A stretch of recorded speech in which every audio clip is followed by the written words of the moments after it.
Hey there, how you doing? Today we are talking about a great turn-based B-movie style gorefest called Showgunners, originally named Homicidal All-Stars, which I prefer, if I'm being entirely honest, as that is the name of the game show in game, and I just think it makes a little bit more sense. But tomato tomato. Before we hop into this, I just want to quickly apologize for this video being so late. This was originally planned to release within the week of this game's release, but the video kinda ended up in a form of development hell, but we pulled it out of there, don't worry. And I think it ended up quite good. And secondly, and quickly, smack those like and subscribe buttons respectively if you enjoyed this video and want to see more content like it. Alright, now that the obligatory YouTuber stuff is out of the way, let's get into this. Let's talk about the plot of this hell of a good time, which goes a little like this. In a distant cyberpunk future where the world revolves around a brutal and bloody reality TV show that is so popular that you can even get your prison sentence nulled by entering and winning the show. It's basically Running Man in game form, but in this story you play as our protagonist, Scarlet. She's not here for something as shallow as money or fame. No, Scarlet's tale is a simple yet effective revenge plot that fuels her as well as the game's blood pumping action. You can feel her desperation. It just adds even more to the insane spectacle that is this nightmare of a reality show. And just a quick side note, there is quite a large number of quality cutscenes to help this story get told effectively, which I personally find to be pretty rare in most indie games. Throughout your playthrough, you will meet all kinds of different people, everybody having joined the All-Star show for different reasons. Take your first companion, Marty, for example. He was the winner of the previous year, and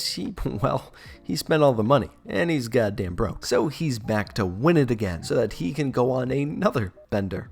Bless his heart. The dialogue between Scarlet and Marty is pretty damn well written and entertaining, and the absolute conflict in their ambitions is incredibly intriguing to watch them talk about. And as mentioned before, you also get sponsors that prefer different kinds of people to represent them, so you try to act in the way that sponsors want you to act. And the more you play, the more people will know you, and the better sponsors you get. But again, being aware that how you interact with your fans and such is very important and will affect which sponsors will accept you. So you kind of want to plan ahead. But when you play Homicidal All-Stars, you aren't here for interesting characters and complex plots necessarily. While it does have an entertaining one, you're probably more here for that B-movie schlock, which this game has in spades. Not a dull moment exists in All-Stars, as the combat arenas are broken up by large spaces of highly detailed maps to explore. There are traps, ambushes, and hidden secrets covering the entirety of each map. Being able to walk across the entire spaces before they become combat zones in some cases is an incredible feature. And just the wide breadth of differing locales and environmental hazards is pretty wild. There's one level on a set of train tracks that adds the danger of massive trains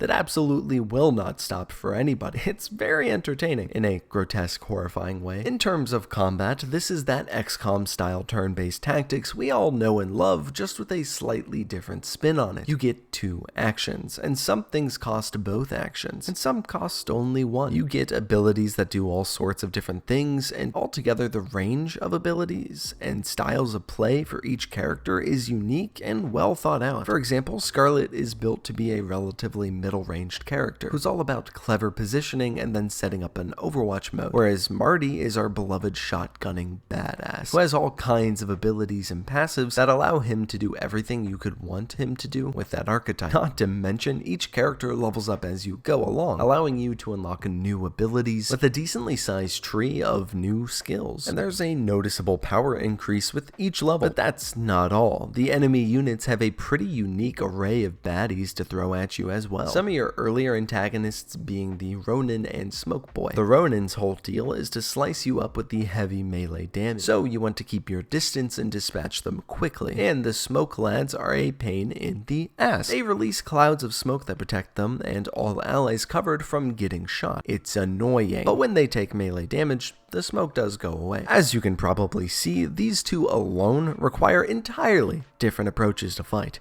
and that doesn't change as the game continues to introduce even more interesting and compelling enemy types as you progress. Altogether, Showgunners is a goddamn good-ass time, with schlocky B-movie plots, well-written and entertaining characters, and some of the best developed turn-based encounters I've played in a while. It will run you about 8 hours or so, and it has pretty decent replayability. I highly recommend giving it some of your time. Thank you so very much for watching. Give this video a like if you enjoyed, and if you'd like to see more content like this, do give that subscribe button a moment of your love. But most importantly, have a goddamn wonderful day, and don't die. I don't know what that voice was. Was that like an Alfred knockoff? Like Alfred from Wish? Like what the heck?